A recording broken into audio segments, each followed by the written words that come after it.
মনে করি এই সভ্য সমাজে পুলিশের আচরণ কোনোভাবেই বরদাস্ত করা যায় না। তাই আমাদের দাবি যথাযথ তদন্ত সাপেক্ষে দোষী ব্যক্তিদের অতি সত্বর বিচারের সম্মুখীন করতে হবে।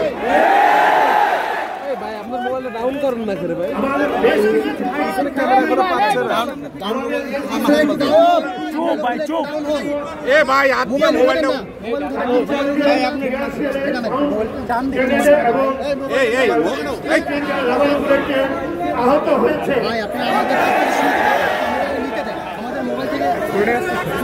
এই শিক্ষার্থীদের অলরেডি আমরা আবার মোবাইলটা পক্ষে সম্ভব অ্যাম্বুলেন্স পাঠিয়ে তাদেরকে আমাদের চিকিৎসা করে নিয়ে গিয়েছি এবং তারা এখন চিকিৎসা নিচ্ছে। এছাড়াও বেশ কয়েকজন ঢাকা মেডিকেল কলেজে গেছে, অন্যান্য জায়গাতেও বেশ কয়েকজন সাধারণভাবে তাদের নিজস্ব ব্যবস্থায় চিকিৎসা নিয়েছে বলে আমরা জেনেছি। আমাদের পক্ষ থেকে যে ধরনের সাপোর্ট দরকার তার পূর্ণ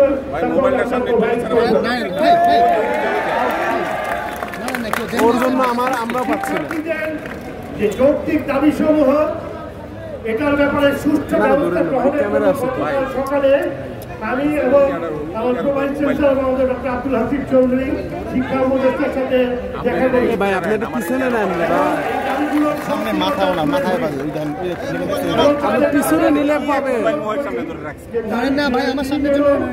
দায়িত্ব নিয়ে এই মন্ডলীর সাথে বসে একটি সুষ্ঠু তদন্ত কমিটি করে এই সমস্যা নিরসন করেন এবং যৌক্তিক দাবিগুলোকে যথাযথভাবে উত্থাপন করে সমাধানের ব্যবস্থা নেন।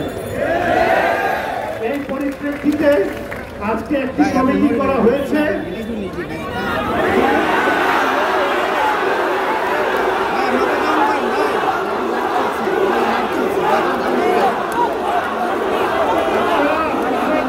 আমার শিক্ষার্থীরা যদি আমাদের বলে আমার কিছু বলার নেই।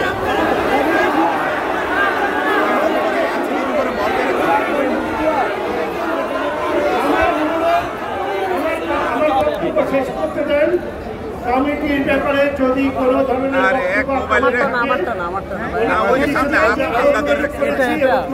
সকাল থেকে বেশ কয়েকবারই মিটিং হচ্ছে। ইভেন এই মুহূর্তে আসার আগ পর্যন্ত দুইজন উপদেষ্টা রেল ভবনে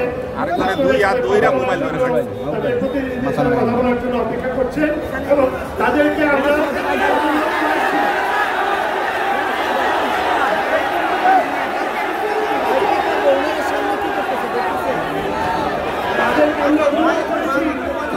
ছাত্রদের সাথে যথাযথভাবে বসে এটার সমাধান করার আসল ব্যবস্থা নেন এবং যারা এইভাবে নির্মূলভাবে আঘাত ফেলেছে তাদের ব্যবস্থা করেন।